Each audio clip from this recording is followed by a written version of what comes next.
The moment he walked into the room, I knew everything was about to change. There was no hiding it, no covering up what I'd done. My husband Daniel stood there, his eyes darting between me and the man I'd been lying next to. The air was thick with tension, suffocating, and for the first time in my life, I felt completely exposed. How did it come to this? How did I let everything I loved spiral so far out of control? I wish I could say it was a mistake, a one-time lapse in judgment, but that would be another lie in a sea of lies. The truth is, this wasn't the first time, and deep down, I knew Daniel had finally caught on. It started months ago. At first, it was subtle. Little things, a lingering glance, a brush of the hand, a conversation that felt a little too intimate. His name was Alex, and he was everything Daniel wasn't. Where Daniel was steady and dependable, Alex was unpredictable and exciting. He made me feel alive in a way I hadn't felt in years. But it wasn't just about Alex. It was about me. About the version of myself I saw reflected in his eyes. I was fun, adventurous, desirable. With Alex, I wasn't just Daniel's wife or the woman juggling responsibilities. I was someone else, someone I barely recognized but desperately wanted to be.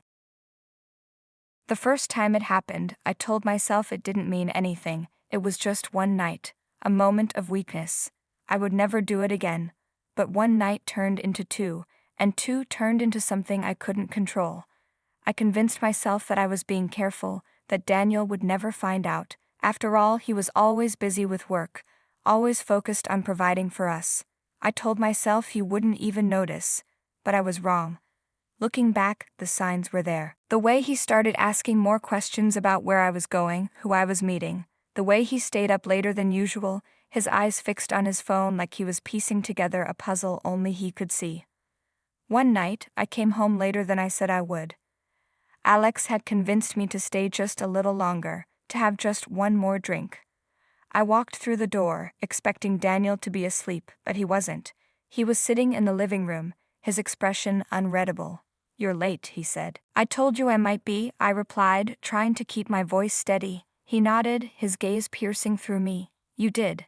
That was the moment I knew he was starting to suspect. The tension between us grew with every passing day. He became quieter, more withdrawn. And yet there was something in his eyes, a flicker of determination, of anger simmering just beneath the surface. Then came the day that changed everything. I had planned to meet Alex at his place. It was supposed to be quick, just a stolen hour in the middle of the day. I had told Daniel I was meeting a friend for lunch, and he seemed to believe me. But as I walked into Alex's apartment, I couldn't shake the feeling that something was off. Alex greeted me with his usual cocky smile, but even he seemed a little tense. "What's wrong?" I asked, trying to ignore the knot forming in my stomach. "Nothing," he said, brushing it off. "Let's not waste time." But the unease didn't go away. And then the door opened. When I saw Daniel standing there, my heart stopped. He didn't say anything at first. He just looked at us, his expression a mixture of hurt and fury. Alex froze, his confidence evaporating in an instant. "Daniel." I began, but he held up a hand, silencing me. "I knew it," he said, his voice cold and steady. "I've known for weeks. I felt like the ground had been ripped out from under me." "I can explain," I stammered, but even as the words left my mouth, I knew how hollow they sounded. "Explain," he said, his voice rising. "Explain what? That you've been lying to me? That you've been sneaking around behind my back? That you've made me feel like a fool?" The anger in his voice cut deeper than any words ever could. But it wasn't just anger, it was pain. "Do you have any idea what this feels like?" he continued, his voice breaking. "To look at the woman you love and realize you don't even know her anymore?" I wanted to say something, anything, to make it better. But what could I say? Every excuse, every apology felt meaningless in the face of what I'd done. Alex tried to step in, to defend me, but Daniel turned on him with a glare that could have frozen fire. "Don't," he said, his voice like steel. "You've done enough." Alex raised his hands in surrender, muttering something about leaving. He grabbed his jacket and slipped out the door, leaving me alone with the wreckage of my marriage. For what felt like an eternity, Daniel and I just stood there, the silence between us louder than any words. I wanted to reach out to him, to tell him I was sorry, but I knew it wouldn't be enough. Finally, he spoke. I gave you everything, he said, his voice trembling. I trusted you. And this is how you repay me? I couldn't hold back the tears any longer. I didn't mean for this to happen, I said, my voice barely above a whisper. But it did, he replied. You made a choice. Over and over again, you made a choice. He walked out that day, and I didn't know if he would ever come back. The days that followed were a blur of guilt, regret, and the overwhelming weight of everything I had lost. I wanted to call him to beg for forgiveness, but I didn't know if I had the right. I had broken us, shattered the trust we had built over years, and I didn't know if it could ever be repaired. But then one evening, he showed up at the apartment. He looked tired, worn down, like the weight of what had happened had taken its toll on him too. I've been thinking, he said, his voice quiet. About us? About whether we can fix this. My heart leaped at the possibility, but I knew it wouldn't be that simple. I want to, I said. More than anything. The road to rebuilding wasn't easy. It took countless conversations, raw honesty, and the painful process of confronting the choices I had made. There were days when it felt impossible, when the weight of the past threatened to pull us under. But there were also moments of hope, glimpses of the love we once had, of the connection that had brought us together in the first place. I don't know if we'll ever fully heal. Some wounds leave scars that never completely fade, but I do know that I'm willing to do whatever it takes to try, because sometimes it's only when you're faced with losing everything that you realize just how much you have to fight for. Daniel and I began counseling soon after that night. It was his condition for even considering staying together. I agreed without hesitation, knowing I had no room to argue, no leverage to demand anything. The first session was brutal. The therapist asked questions that felt like daggers, cutting open wounds I'd spent months trying to ignore. Why did you cheat? She asked directly, her gaze steady and unwavering. I don't know, I replied, but even as the words left my mouth, I knew they were a lie. I guess I felt neglected. Daniel's head snapped up, his expression a mix of shock and anger. Neglected? He said, his voice low and dangerous.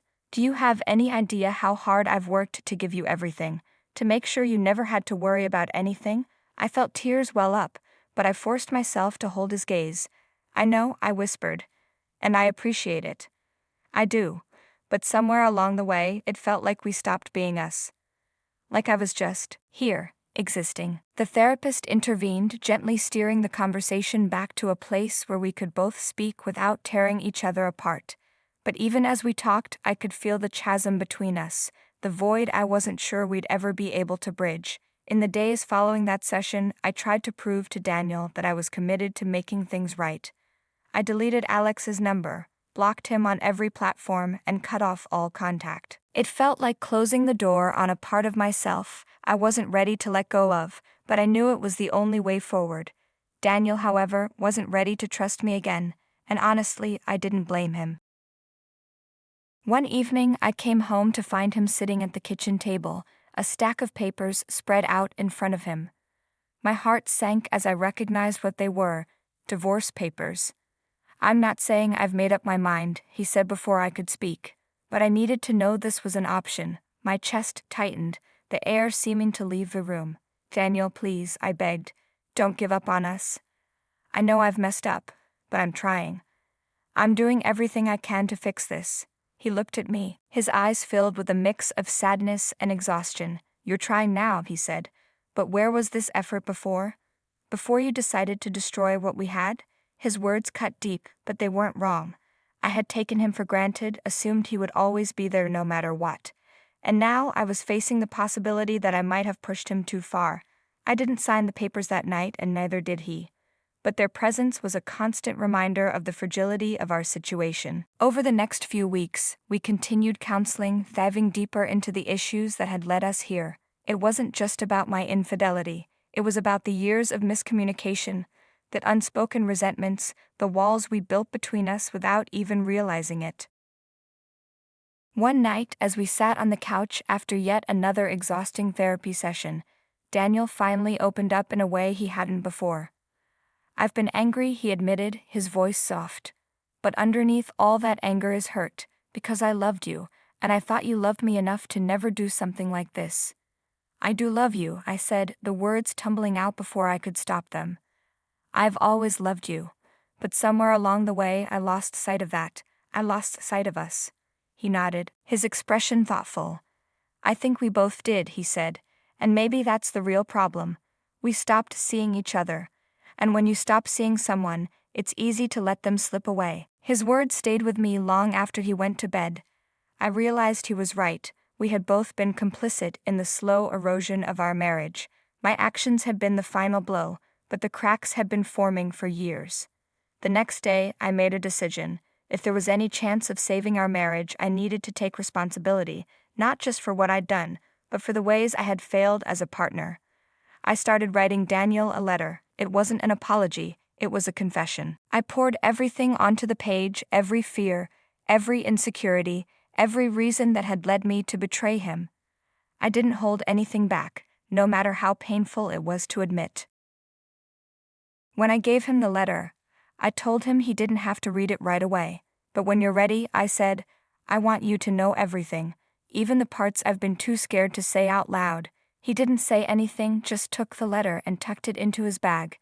Days passed, and I started to wonder if he'd read it at all. But then, one night, he came home and pulled me into the living room.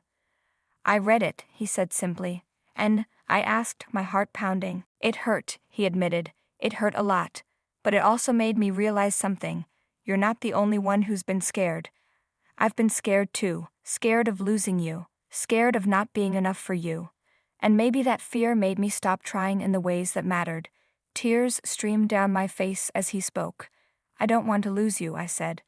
I'll do whatever it takes to fix this. He reached out and took my hand. So will I, he said. It wasn't a promise of a perfect future. It wasn't a guarantee that everything would be okay, but it was a start. A tentative step toward rebuilding what we had lost. The journey wasn't easy. There were setbacks, moments of doubt, and days when the weight of the past felt unbearable. But slowly, piece by piece, we began to heal. And through it all, I realized something I hadn't understood before. Love isn't about never making mistakes. It's about what you do after the mistakes have been made. It's about choosing each other, even when it's hard.